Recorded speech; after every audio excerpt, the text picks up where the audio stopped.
अस्सलाम वालेकुम। हम पाकिस्तानी दुनिया की सबसे मुनफरिद कौम हैं। इस हवाले से एक गैर मुल्की सयाह पाकिस्तान आया, उसने एक वाक़या बयान किया। वो कहता है कि एक दिन मैं एक शहर में एक रेलवे के फाटक बंद था, मुझे ट्रैफिक के साथ खड़ा होना पड़ गया।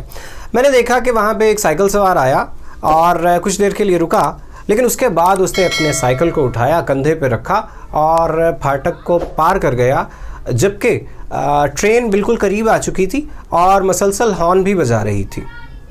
वो सयाह कहता है कि मुझे लगा कि इस आदमी को यकीनन कोई बहुत इमरजेंसी होगी, और मैं ये सोच रहा था कि जो कौम अपने काम को इतनी अहमियत देती है कि वो अपनी जान की परवाह नहीं करती, अपने वक्त को इतनी ज़्यादा अहमियत देती है, ये कौम यकीनन दुनिया की सबसे तरक्की याफ्ता अक़वाम में जल्द शामिल हो जाएगी।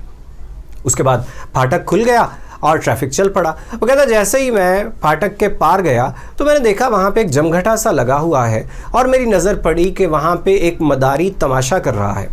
लेकिन जैसे ही मैंने देखा तो वो आदमी जो अपनी जान ख़तरे में डाल के साइकिल को कंधे पे उठा के फाटक पार करके अभी आया था, वो वहाँ पे तसल्ली से साइकिल को स्टैंड पे खड़ा करके मदारी का तमाशा देख रहा था। मतलब हम लोग थोड़ी देर के लिए भी ट्रैफिक में रुकने के लिए और फाटक अगर रेलवे का है उस पर रुकने के लिए हम बिल्कुल तैयार नहीं होते। लाइन में लगना हमें बिल्कुल पसंद नहीं है। रिश्वत और सिफारिश के ज़रिए अगर आगे निकल सकें हमें बड़ी खुशी हुआ करती है।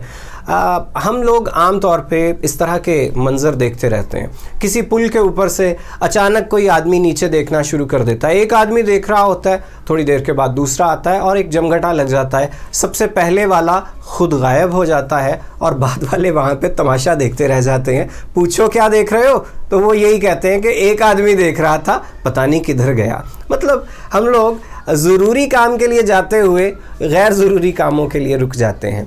तो ज़ाहिर है पूरी कौम में ऐसा नहीं है, लेकिन एक मिजाज अनफॉर्चुनेटली हम लोगों का ऐसा बन चुका है। उम्मीद है आपको ये बात पसंद आई होगी। आपका बहुत शुक्रिया। चैनल की सब्सक्रिप्शन को कंसिडर कीजिएगा।